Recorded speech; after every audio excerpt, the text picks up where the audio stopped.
You've got to be informed. You've got to take time. You got to call. I pretty much know everybody that sits on, I know all our city council members. I know our mayor. And I have tried to stay informed on what they're doing. And because I'm not very good at change, and change is inevitable, the growth. But I try to tell them, just be involved. Figure out a way to be in the know and to find out what's going on.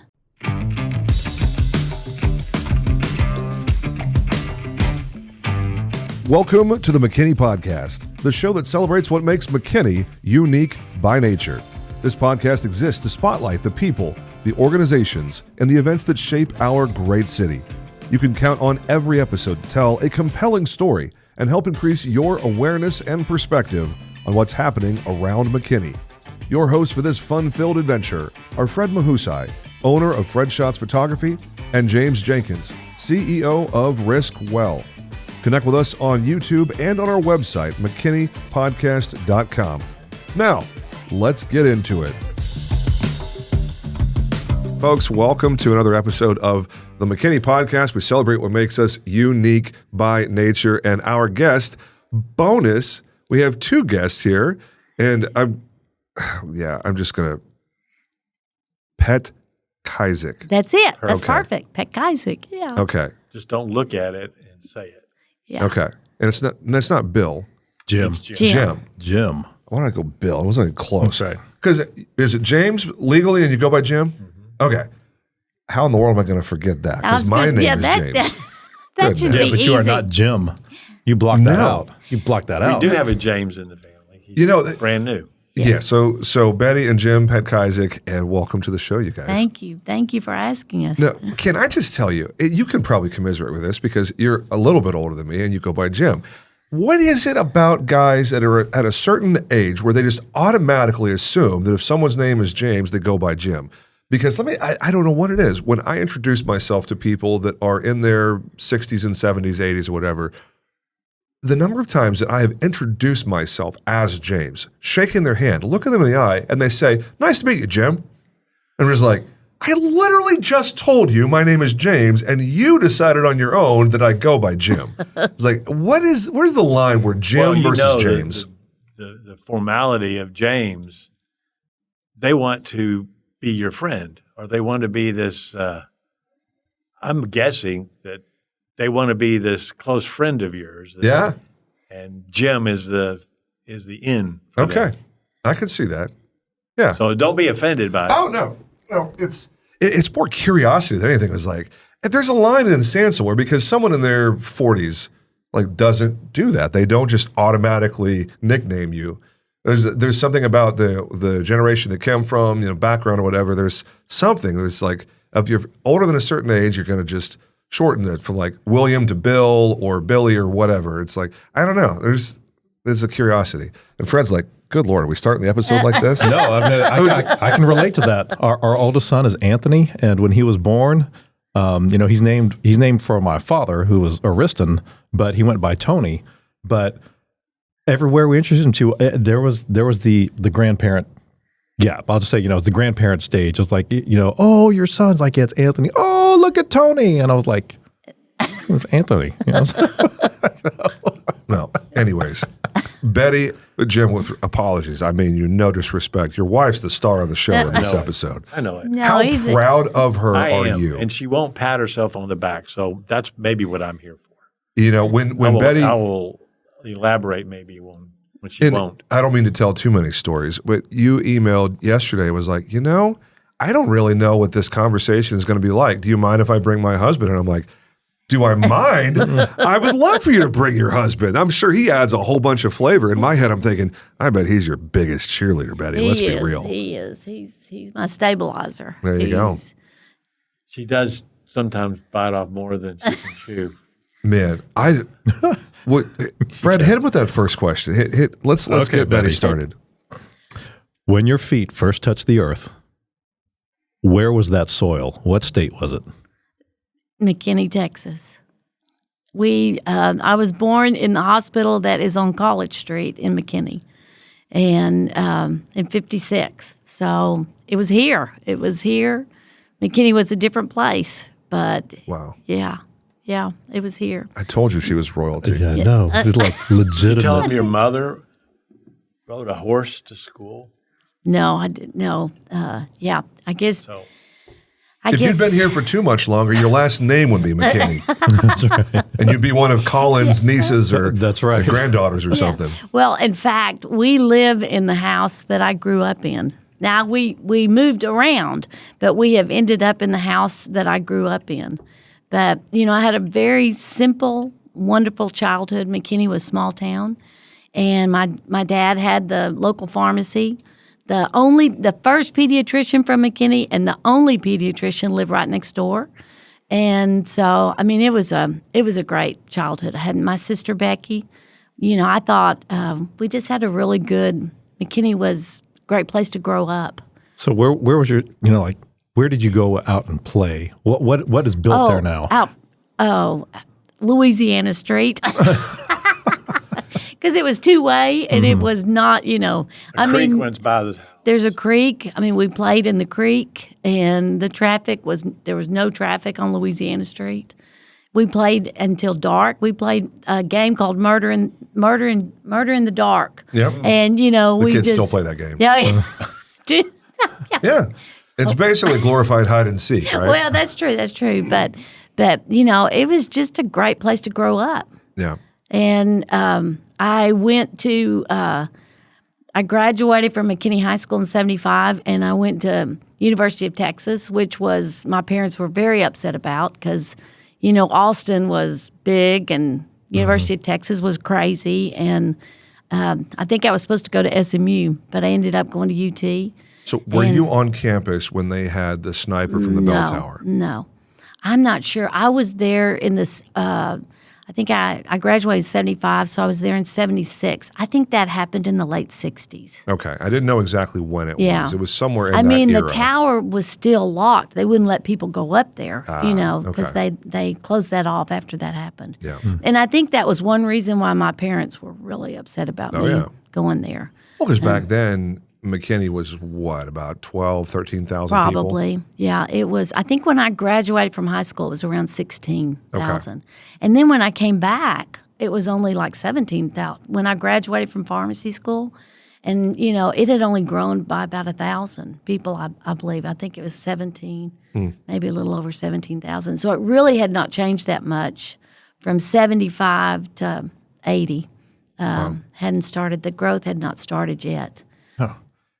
So, you say, I played on Louisiana Street. And I'm like, where?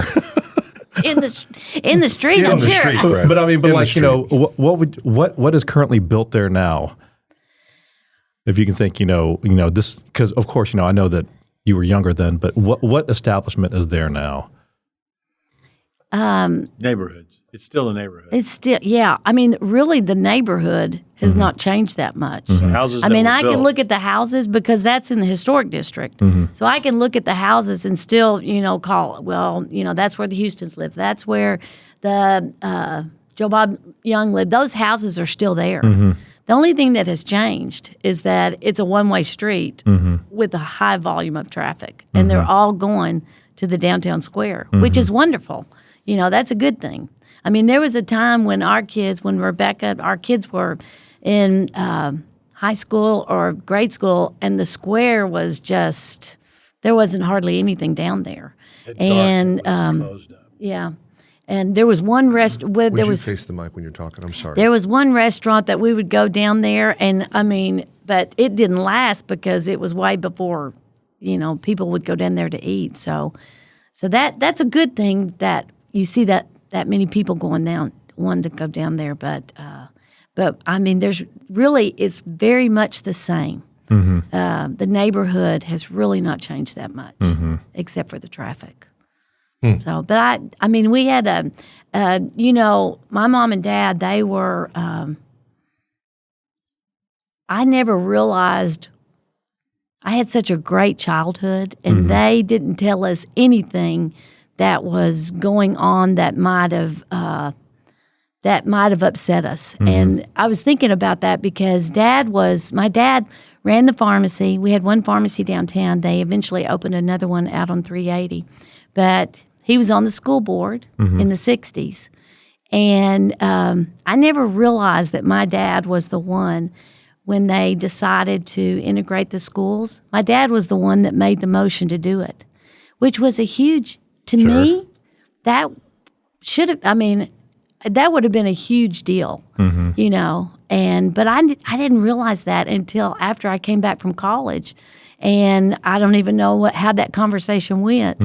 But he was such a, you know, he knew that he was such a fair man, and he realized that it was time that it needed to be done, and so he was the one that made the motion to do it. And he had the business downtown. I said, Dad, you know, were people upset with you when you did that? And he said, nope. Everybody knew it was the right time to do it. So it was a good family, good. I kind of thought everybody grew up that way, but now I realize that was probably not the case. So your dad's pharmacy was on the square? It was on the square. Okay, it was on the north side of the square. Okay. Hence the name Northside Pharmacy. Yeah. And then, you know, in the 60s, they realized that maybe McKinney was going to grow and that it might be a good opportunity to put it out on 380 right there by the hospital. Yes, That's ma'am. where Collin Memorial Hospital was. And so him and 3 other doctors went in and they bought that property right there on the corner of Graves and, Yes, ma'am. and 380. And, I mean, you could look out the window and there'd be cows right there where I think there's a Jack in the Box and Kroger and – you know, 75 was up there, but there wasn't anything there. So 75 was a 2-lane road at that point. Yeah. So they built the pharmacy out there, and there, you know, and sure enough, that area has grown. Just as a we've little bit. known. Yeah, It's just a smidge. Just a little. Yeah. Of course, then the hospital moved, but at the time, Doesn't was a affect big the volume deal. of traffic that still flows through there, though. oh my goodness, it's no. So obviously you chose pharmacy in large part because you saw what the profession was and it was attractive to you. I read through your bio here, so I'm just making sure I don't miss anything because we're packing a lot of stuff into one conversation. I hope you come back a second time because I'm sure we're going to miss a lot of stuff we just don't have time for. But you met this hunk down there in Austin. did. How did that go about? Mutual friends. Yeah, we did. We had mutual. So it was a mutual blind- friends. it was a blind She date? saw something in me that I didn't realize in myself. So So it was a blind date? No, No. we had mutual friends, and he was really quiet. And we went down the yeah, the Guadalupe was Guadalupe River. usually Yeah, and- slow moving yeah. inner tubes. Yeah. So you'd latch on to people and So that was still a thing back then. I don't know Yeah. how long that is. That was what we did in college too. Yeah. We went down to Guadalupe and on tubes, and Yeah. we only drank Kool-Aid and seltzer water. That's of right. course. you usually had that's inner what we tubes did. designated For the cooler. yeah. So that was the same back then Yeah. too. The cooler tube. Okay. Did you get ropes together and tie the tubes together? Yeah, or you'd latch on to people and you just have this. But normally they The said flotilla. the water Yeah. would be Cold rapid enough. and be cold, but it would always require us to pick up our tubes and have to port it across to the dry spots because it wasn't a raging, crazy river. It Yeah. was Pretty very slow moving. But we did. You get a sunburn. We did intramurals together. And Jim was in electrical engineering, and I'm a little bit older than he is, so just by 2 years. But Older women. yeah, I Alrighty. know This it. is- You know, but then when I graduated from pharmacy school and I moved back to McKinney, I was doing my resume to go to Beaumont because that's where his family was from. He's from a family of 8 kids, and he was not finished with school yet, and I was finished. And he said, "Look, you got a job there, you got a family business. I'll just move to McKinney." So he ended up commuting to UTA from McKinney for how many years? Seemed like a long time 2 because years. it took me longer than the average. We started having children. Yeah, but pretty quick, and he finished school, but then at that point, there was not a home health care business in McKinney, and so we started one. My dad had kind of started one, and Jim took it over. So we both worked at the pharmacy, and our kids were able to work there. It was just a family-run business. It was a good business. We took care. We knew all of our customers. We were there. We did not have 24-hour pharmacies at the time. So everyone would just, if they needed something, no matter what time, we'd go up there, get it for them, and we were glad that we could do it. So it was a good business. The generations would come back. I remember when my grandmother came to your store, and that's what made me come back. And so you'd hear that story over and over again, and I felt like that was not usual. I can't imagine that the town west of 75 had really not started developing yet, and then so we had people coming from all over, and the traffic wasn't bad. I mean, you could get there really really easy. But as McKinney started to grow, you kind of started you saw a shift in. They opened Tom Thumb right there on Hard, and I think that was one of the first big grocery stores. Can't remember, but I think that was one of the first big ones, and you kind of started seeing a change. And in the people that you were taking care of, the traffic started getting a little worse. We had a Walgreens opened right next door to us, so that kind of changed things. But it was a good business. We enjoyed taking care of people. That's what we did.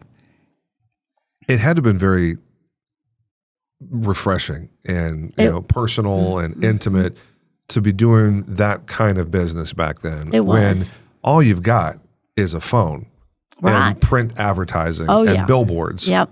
All of this stuff that we all take for granted these days as, two business owners and two people that have been in business for a long time. Like, the business landscape is so complicated now with social media, with all the digital stuff.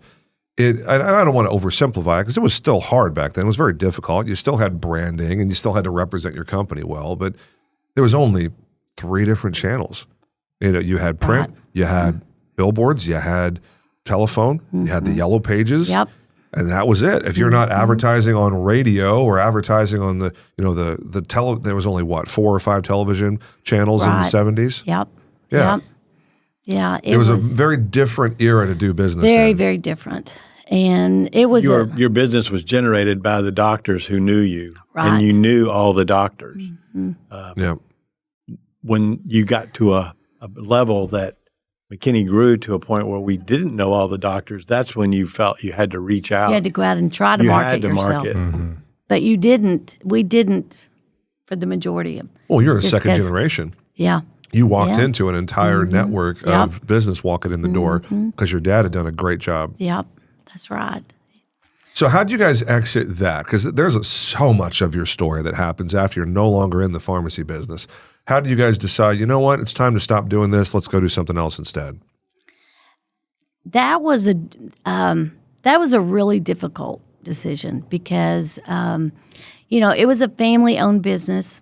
Walgreens had opened up right next to us, and I mean, the minute they got there, they started coming to us. And no, I think the business actually grew. It did. I mean, we were busy because everybody there. thought Walgreens had put us out of business, but I think that we actually got busier. But I think for our family, it was a very difficult time because my mother had gotten really ill. She was the bookkeeper for the store. She had gotten really ill, and my dad was taking care of her, and he got ill. And then I had some physical issues that it was kind of like, okay, now how are we going to maneuver through this? And so we just at that point decided that we could not keep doing what we were doing. We were pretty much working 6 days a week, and we were closed on Sundays. And so we had to make that decision. And it was one of the hardest decisions I think that we've ever made, just because we had grown men coming in when they found out that we didn't sell the whole business, but we sold the majority of it. And I mean, they came in, tearful because we were not going to be there because we had taken care of them for so long. So it was tough. It was a tough decision, and I went after that.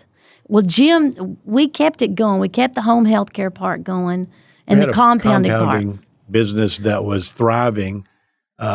We kept that going, and we kept that going for about 3 years. And we have a daughter that went to pharmacy school. And we thought, if we can kind of keep part of this going, when she gets out, if she wants to take it on, and then we would have it at least started. And so when she got to the point where she was going to graduate, we said, "Do you want this?" And she said, "No." She goes, "I don't want to do what y'all did," because I think she saw how hard we had worked, and so we said, "Okay." So that's when we had to. Her home is in Austin. Yeah, their family have a family construction business in Austin. And she's a pharmacist. So she was raising her 3 boys. So. All 3 of our girls went to Austin to UT, and she stayed. The other 2 came back. Okay. So when she said no, you said that you're like, okay, that's fine, or in actuality, did you place your hand on your heart and scoff and? No. It was hard. It was a lot of time, and it was a duo working in that. And then with her dad, it was 3, and her right. But I couldn't imagine making my daughter take over that project. Because it was hard. I mean, you couldn't. Without having we a lot could of support. hardly go out of town together because if someone's got to be there. Somebody's got to be there. And she might have also looked at it as, well, it was successful because granddaddy, mom, and dad were there, and if she's going to take it over, who's going to take those other 2 positions? Yeah. And so I can see why she would say no. we were like, that's. And the industry she watched it change. Right. There was not a thing called a closed door pharmacy didn't exist when we were thriving, and that's pretty much what you see. Where I guess a lot of pharmacies make their money is by filling prescriptions for nursing homes and sometimes out of state, and it becomes a bigger monster to try to handle. But the pharmacy profession has changed quite a bit. I mean, you got to do more than just fill prescriptions. Don't get me started with the PBM thing. Yeah, it's bad, and they just it was. We sold it before it got really bad, and now it's. You mean when there's open collusion and price fixing and different levels of fraud? That's okay because it's the government perpetrating the fraud. Yeah, my dad. Was that out loud? I'm sorry. That's supposed to be an inside thought. I said it outside, didn't I? My bad. My dad had been. He was president of the Texas Pharmaceutical Association, and he kind of saw this coming with the insurance companies and the pricing and all. And that was something that he fought for such a long time. And it just. Or he just wanted a level playing field. Right. Well, when the provider owns an insurance company and owns the PBM, pharmacy benefits manager, that's in charge of distributing the products that it manufactures and prescribes at the point of sale with the MD in the hospital environment. Does anyone not see a problem with that? Yeah. I was like, okay, there's like 4 different ways this can go that's not good for the patient. Yeah. Sorry, I digress.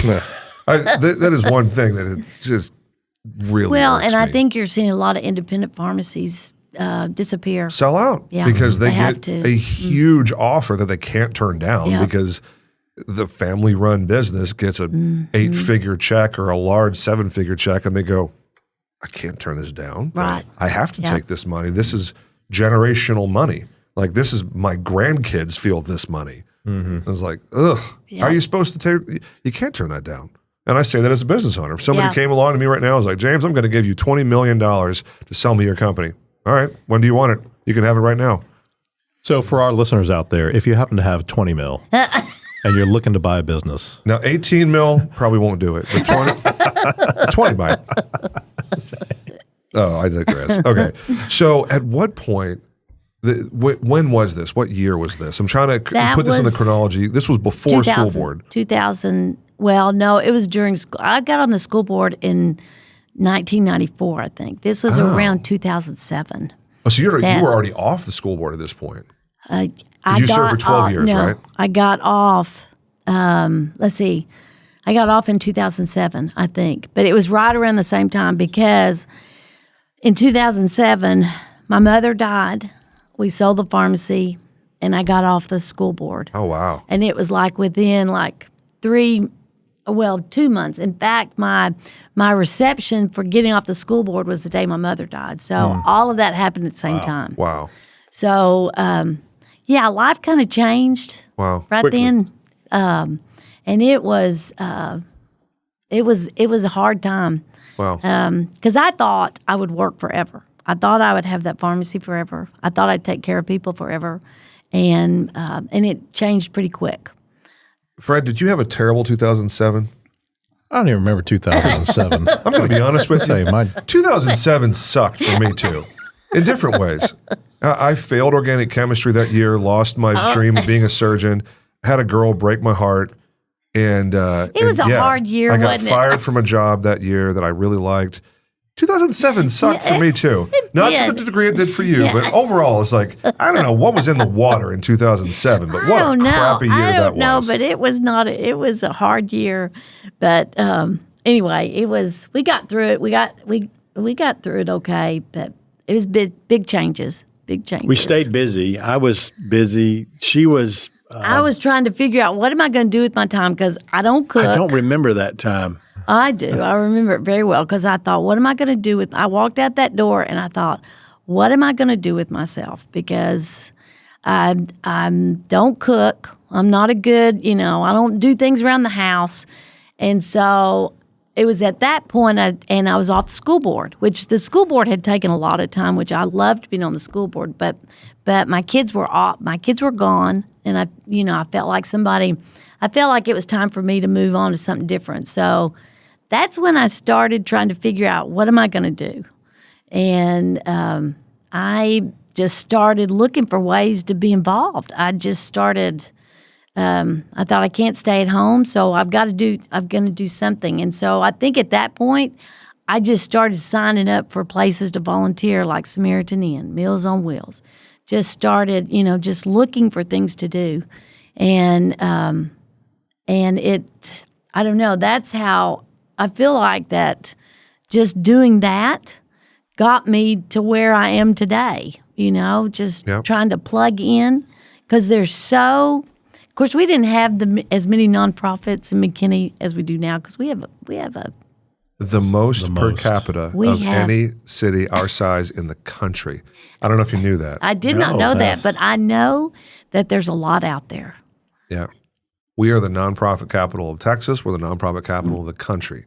More registered 501c3s than any Isn't other that- city our size. Yeah, Yeah. and lots of overlap. A ton of a overlap. lot. Yes. What's your take on that? That one question? Because with us doing what we do, we have a lot of folks involved with this podcast that are in some way very active in the nonprofit community. How do we better get the message out for the really, really small, the itty bitty ones? I'm talking 1 to 3 people, an executive director and a couple of board members, tiny budget, but passion, people that really believe in a particular cause. How do we get more of these really small organizations to clump up together, to pool resources, to pool the advocacy, to pool the volunteer hours and the dollars? How do we get people to not just start a new one? Right. We own a building where Community Lifeline. Are you familiar with Community Very, Lifeline? yeah. And they just Their new building? no. This is an old building on Wattle Street. Gotcha. We have rented to Community Lifeline for how long? George 15 was years. alive. Yeah, probably 15 years. And so they had been around for a really long time, and they have a food pantry over on Wattle Street. Mm-hmm. And I loved, and that's where I did a lot of my community service hours are with Community Lifeline. But, they joined with Samaritan Inn at this point, and now Samaritan Inn has taken that over. To me, it was such a smart move for both because now. And I loved Community Lifeline, but seeing them work together because they serve so many of the same people Yep. with the same needs, Yes. and they have combined forces, and it just makes sense. I think that was so smart to do that. I don't know how you encourage people to do that. I think that whatever they did, the model that they used is. I don't know how. I don't either. Man, I want to see more of it. From a risk management, from an insurance perspective, RiskWell absolutely loves working with nonprofits. We have so many of these conversations with these folks that they're so passionate. Oh, they are. mean so well. Their heart's in the right place. They're just so strapped for dollars and volunteer because hours. As a donor, I'd love to give to all of them. There's donor fatigue, and it's such a problem. And so you give a little bit here. You want to support all of them, and if you could get them, whatever that looks like to combine, you might be able to give more to one. I don't know. I don't know how I do this, but I'm on a mission inside my head to promote consolidation as much as we can, as much as it makes sense in McKinney, so that the same people are involved, but the number of organizations is a lot smaller, which means that they're just so much more effective at the mission of the organization. It was like if two different organizations are going after the same goal, they're just approaching it slightly different ways. Why can't you go work together for that goal and both of you deploy your talents and strategies? I don't know. Sorry, sandbox in there. Because you've been involved with, a half dozen different organizations in the last 18 years since you got off school board. Right. So Lynn Sperry was on, there's a lot of overlap because Lynn is still on the school board. Lynn's still on the school board. For 30-something years, right? I believe so. So your whole time was with her. She was there the whole time I was there. And she's still there 18 years after you got off the school board. She is. Man, talk about a resume. Good Lord. I know. I don't. That's Lynn, we've talked about you a few times in different episodes. Lynn Sperry. I'd love to get her on here and talk about perspective. And the school board meetings are a lot different now than they were. A lot more contentious. Oh, my goodness. Spicy. Oh, very spicy. I have gone on record as saying when you've been serving in the same role for a long time, you probably should find a way to step aside and make room for other people.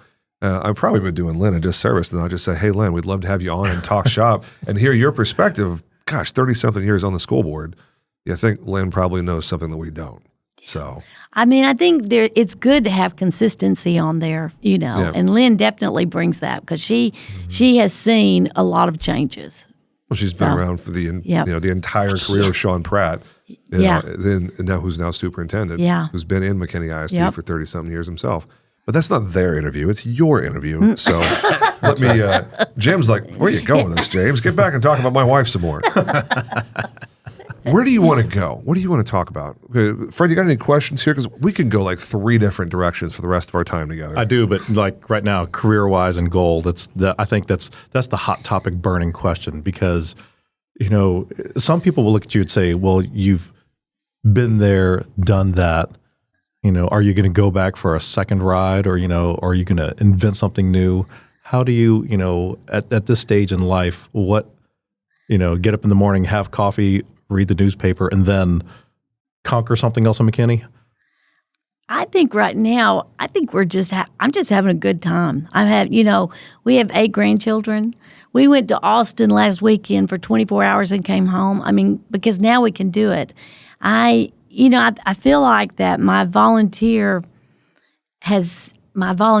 has changed as I've gotten older, because just because of my energy levels are different now than they used to be. I joined Rotary, McKinney Rotary Club, about 7 years ago, and I love my Rotary Club. It's it's a group of people that we all want to make a difference, and I have found several opportunities to be involved with Rotary. I co-chair Rotary Youth Leadership. I've done the parade, for the last 2 years I've chaired Parade of Lights, right? Parade of Light, the Rotary Parade of Light. That's so good. Oh my goodness, and it's gotten huge, and it's the reason I did it was because when I was a senior in high school, I organized our homecoming parade in McKinney. And so when I joined Rotary, I thought, I want to do the parade. Thinking, it's gotta be similar. I did it in 75. Right. I'll do it. Except I'll do it again. This year, you'll be riding in the back of a convertible waving like the queen at everybody. And it has changed quite a bit Sure. since 75, you know, because it's gotten pretty big. But that, Our Cub Scouts love the Parade of Lights. yeah, it's We've know, been in the parade 3 times as a Cub Scout pack, and man, it is the highlight traffic. of the holiday Well, season. I'll tell you where I am. I am directing traffic, Oh yeah, trying to keep people from getting mad at each other. And there's Down a by lot. the park. You know, we get through that parade and my grandkids are there. And I mean, I'm thinking, okay, we just got to get this thing going, get it done. And at the end of the parade, I'm thinking, oh my gosh. And my grandkids come up and they say, that was the best parade. And I thought, well, okay, that was a good parade then. If my grandkids think it's good, then, you know, it's fun. But it's just gotten lot of big. work. It is a lot. It's a year. It takes, we're already working on the one. I'm not chairing it this year. I'm helping, but I'm not well, chairing yeah, it. you're going to be in the parade Yeah. as the citizen of the year. Riding in the back of that convertible, waving at people. Oh, did we bury the lead? no, I'm sorry. You're just going to let the cat out of the bag. Yes, folks, you are hearing from the citizen of the year. Yeah, that is a big that's a big title, and I don't know. Well, you earned it, lady. When they told me, I said, "Wait a minute," because I like to be behind the scenes. I'm not. That's something a this is citizen not- of the year would say, this- Fred. right. Yeah. Well, If you asked for the title, we wouldn't give it to you. You know that, right? Well, she Well, knew all the previous winners. I know. personally, I probably filled Carey their Cox prescriptions. was. Another local. Oh my goodness, Carey Cox was a good man, and when they appointed me to the school board, because I actually took a spot that was vacated, and they asked me if I would serve, and I said, sure, because I was involved with the schools. Our girls were in school, and Carey Cox was one of the first people that came up and encouraged me and said, you need to do this. You're going to be, you'll be good. And he was just a good guy. So to receive the Carey Cox Citizen of the Year award it meant a lot. That was a big deal. Yeah, the Cox family has got a pretty good legacy. They do. They do. The current custodian of that legacy is That's doing a right. pretty good job. Yes, Last he time I is. checked. Yeah. Yes, he is. And So you were involved in helping Bill in his mayoral efforts. You said what was your role in the campaign? I was his treasurer. Treasurer. Okay. And Yeah. I knew people were asking him to serve because George was his termed out, and and Bill had, he's been preparing for this forever, and I love Bill. I love Bill and Wendy. We've known them for a long time, and anyway, he asked me to be his treasurer when he first decided he was going to run, and I told him, I said, Bill, I said, I don't know, I don't know if I have the energy to do that, and I don't think I need to do that. I don't think I want to do that. And I said, and he said, okay. He said, I understand, because Bill he's just the nicest guy. So He's not pushy at all. he is not pushy. And he didn't want me to do anything I didn't want to do. And so then I went home and I talked to Jim and I said, he's the one that I felt like he's the one, he's prepared for this role his whole life. When when we were young and he went to UT and he has been serving in different leadership roles, and he's the one. And I thought George did a great job, and I said, if George is termed out, Bill's the one. I feel like Bill's the one that needs to take it. So I went back and I texted him. I said, I'd like to talk to you again if you hadn't already got a treasurer. And so I went back and I said, I know you're the one that needs to do it. So I ended up taking it. But it wasn't because I didn't want to support him. It was just because I thought that's going to take a lot of energy. Yep. I got to worry about these grandkids. So anyway, it was a good camp. It was a good, it was a hard campaign. A lot harder than it should have been. It was a hard campaign, and that I mean, runoff. emotionally, mentally. Yeah. Not Yeah. knocking the good people of McKinney for voting how they choose to vote. Right. It's more so the tenor of the whole I thing. mean, and I thought I love Scott Sanford too. He's a good man. He's a good man. He absolutely is. And but it was it Well, turned if you out happen good. to have listened to this podcast, very well how difficult election season was. It was hard. I mean, Fred and I were on opposite sides of that. Yeah. And if Bill wasn't in the race, I just as easily could have voted for Scott. We had two good men running, and that is a good thing. Mm-hmm. Yep. I'm really glad that season is over. That season was incredibly stressful. But, it's the Bill Cox era in his custodian of leadership. I think so far he's done just a great job. I think he's done good. I think it, and it was perfect that he came behind George, because they have two different leadership styles, and George did a great job too. The personalities could not be more different. I know. I mean, one of the most outgoing people you'll ever see, a literal rock star, and then one of the most shy, quiet, reserved, humble people. It was just like, wow. This is kind of whiplash for the people of McKinney going from George to Bill. Jim and I love to watch the city council meetings. They're so much fun. Mm-hmm. They are. Yeah, I love them. And of course, when George was there, it was a different atmosphere. So that's what we do. We watch them from home. We'll. Do you pop a bowl of popcorn first? Well, yeah, and some of them. Do you have a drinking game or the bingo card for? Well, some of them we used to get a glass of wine. And then drop your feet up. There you go. Free entertainment. But I just we like to know what's going on, and well, they were a lot more contentious. Several years ago. Yes. Long time ago. Yeah. During COVID, there were. It was kind of crazy. Mm-hmm. Yep.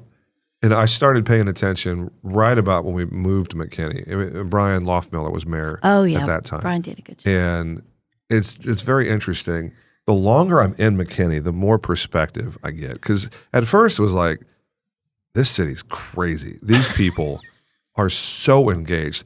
Is in Plano, nobody gives a crap at Plano. No one's paying attention. No one is looking at, unless you're just like really close to the action, like you're, worked in the campaign or whatever. Like Plano is not nearly as engaged with their city politics. It's a much, much smaller circle. In McKinney, I feel like everybody has an opinion, whether it's a bond issue or the airport or the venue or what's getting built where, when, why, how. It's just like McKinney is a different city when it comes to civic engagement. I think so too, and that's one thing that I have. Even though we are over 200,000 people, I still feel like there's still that sense of community that was there when we were 17,000.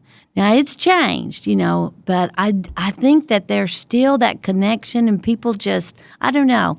To me, I would have thought that as fast as we've grown and as big as we are, we would have lost that, but I don't think we have. So what's your advice to those of us that are carrying the torch behind you? I'm 42. I have no idea how old you are. I'm guessing I'm around the age of some of your kids, more or less. As you look back at where you've been and you look forward as to where McKinney is heading next, what kind of advice do you have for those of us that are currently in a position of making things happen for the city? What kind of advice do you have for how we keep going? Because at the risk of sounding like you're about to die or something, you're not. I'm just talking about you've had 40-something years of direct involvement in making things happen in our city. Your legacy is set. You have a fantastic legacy of being the custodian for when you've been here. Those of us that are coming behind you that are seeking to have a positive impact. Fred and I both seek to have a positive impact on our city. What kind of advice do you have for those of us that are still responsible for making the good things happen?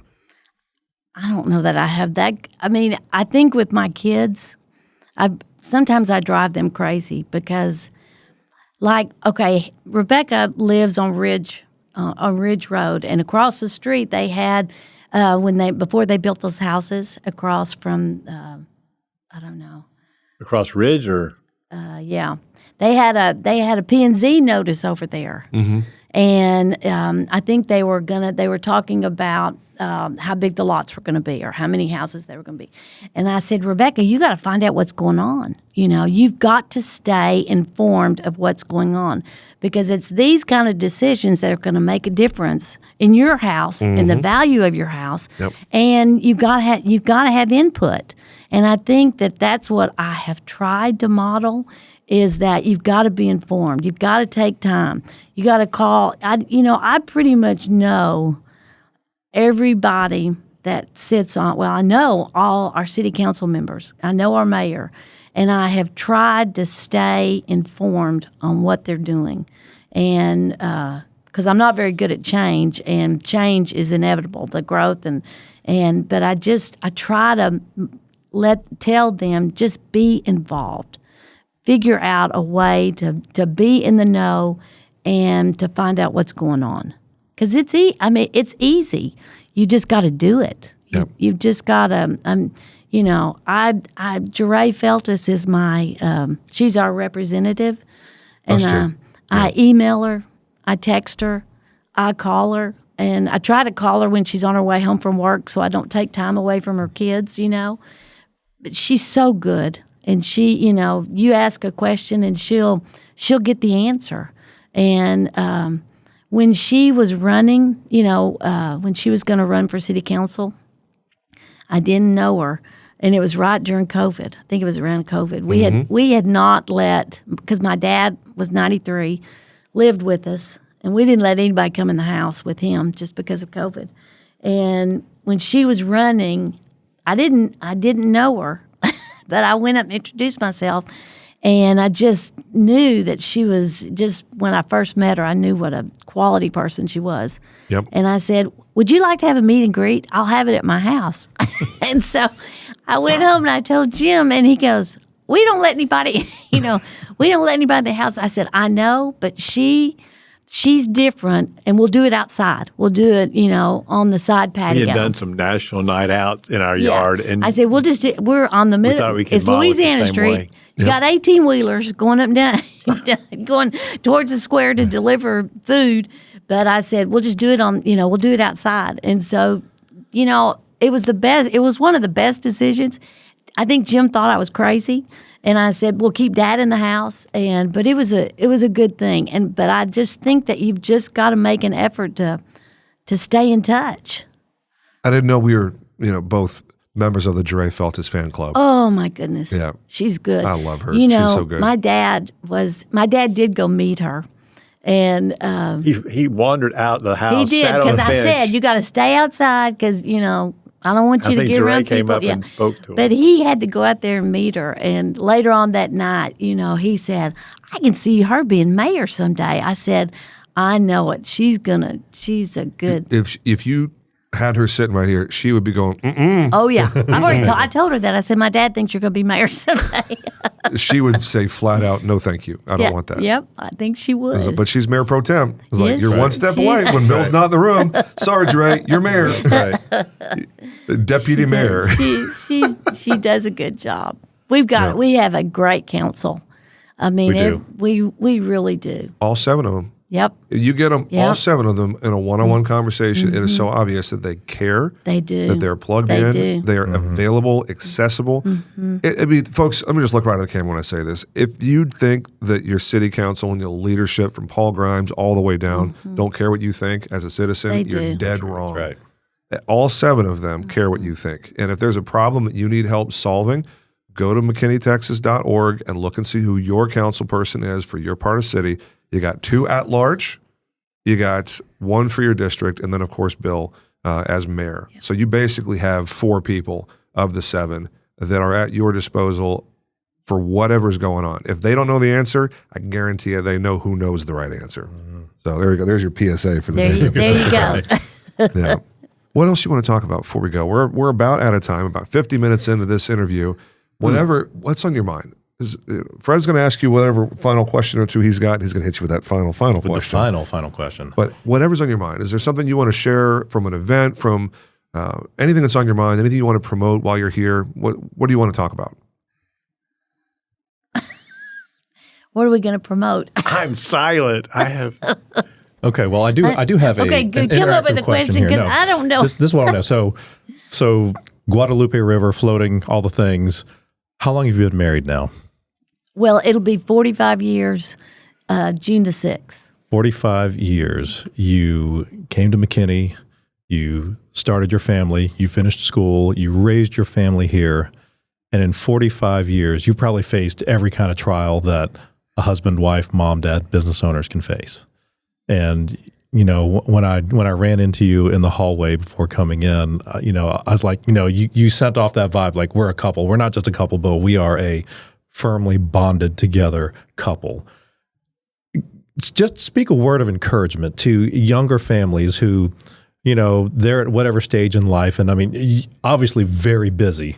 You own a business. You owned a business together. Yeah, we work together. Yeah, that's a big deal. Yeah. So, what would you say is the sauce, from your perspective and from your perspective that has kept you together as husband and wife and as a family?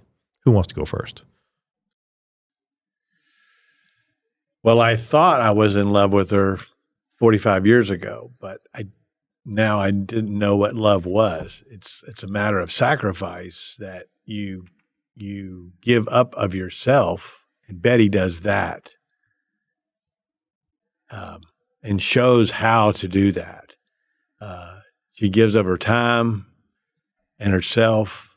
And if you happen to be in around her orbit, and I feel like I'm the closest one, the gravity pull that she creates is, it makes you want to do what she's doing. She's happy. It makes you happy.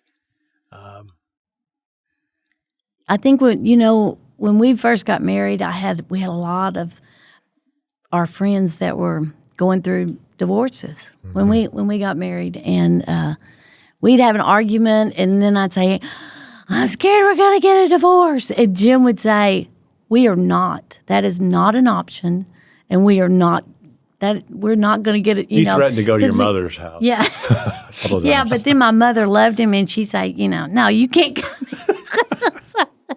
No, but I think that we, from the get-go, I think that we have just been a team. And sometimes it's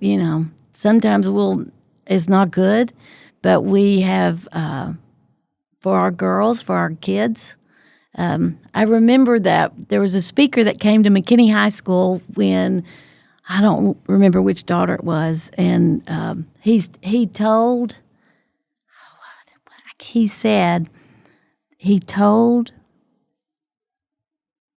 a group of men that the best thing that you can do for your kids is to love their mother. Mm-hmm. And I feel like that's kind of what we have. I think that's what we've done, is we have loved each other. We are, when I received Citizen of the Year, when I got up there, I had to mention Jim, because everything that I have signed up for, he is right there with me. We do when they do the warming stations and they need food, I will sign up, and then I'll go ask Jim, "What are you going to fix?" Because he's the cook. Mm-hmm. So when we did the parade, he goes, "I'll do what do you want me to do to help?" And I said, "Okay, all I need you to do is, we've got all the buses we've got all the bands coming. I need you to figure out where to park 30 school buses." And, which that was not right there at Finch Park. Oh, it's no big deal, Jim. Just 30 school buses. 30 we broke school the law, buses. but there were police Anyway, we won't go there, but I just feel like that we have just been a team. We're just, and I think our girls know that too. Mm-hmm. I think they realize that. That doesn't mean we don't fight. We disagree quite a bit. I would be remiss if I didn't let this episode go with, how many times do you get people giving you Alan Alda references?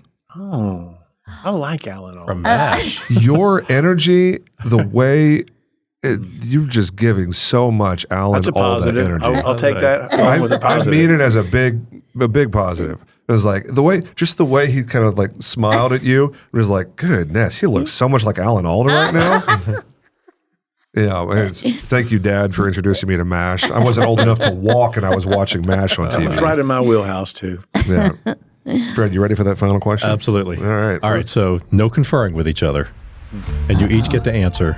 There's no wrong answer. Who would win in a fight between a giant polar bear and a great white shark? They're in a body of water that's 6 feet deep that encompasses the entire Earth. There's no getting out of the water. There's no sandbar. There's no shallow end. There's no shoreline. Who wins that fight? Jim, you're on the hot seat. My daughter's the veterinarian, and I don't think she'd appreciate this argument. She'd want them both to live. It's a fight to the death, Jim. One of them is going to die. One of them must win. I'm going to go with a shark. Okay, don't qualify it. Betty? Okay, but give me the choices again. Giant polar bear, great white shark. 12 feet tall polar bear, by the way, in case you're wondering. Who would win? I think it would have to be the shark. Okay. And reason? Or you can just say, that's my final answer. And that's my final answer. Okay. Jim? Jim, what's your reason? I'm going to listen to what Jim says. In spite of what your daughter says, that can't we all just get along? Yeah. Well, I think the environment the shark is in, and I feel silly trying to rationalize this question. It's a very serious question. I'm not. But I think I would have to say the polar bear's swat of his paws are going to be somewhat defeated by the water. Okay. So the shark doesn't have a negative consequence in his environment. Okay. All right. Well, see, that's why we get along so good, because he analyzes everything, and I just go you with just it. go with the feeling. They perfectly timed that answer, too. The music faded out right as Jim was done explaining himself. Man. That's perfect. Well, this has been a wonderful conversation. We left so much off the table. We have to have you back at some point. That's right. So, folks, it's been an amazing conversation. There's not really any call to action here. This is just Betty and Jim talking shop and sharing their story. If any call to action, it's get involved in your city. Find some way to volunteer, either your time, your effort, or your money. Just write that check. Any one of those three is totally fine with Betty, I'm sure. This has been another episode of McKinney Podcast. Celebrating what makes us unique by nature. We'll catch you next time, ladies and gentlemen. You all take care.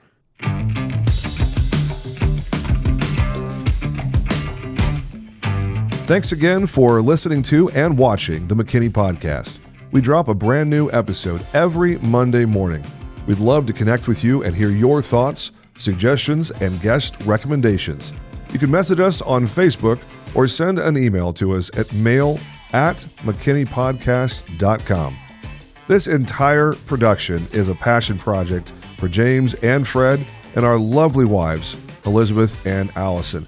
We're so grateful to have you along for the journey. We look forward to seeing you again next week and hopefully in person around town. That's all for now, ladies and gentlemen. Make it a great day.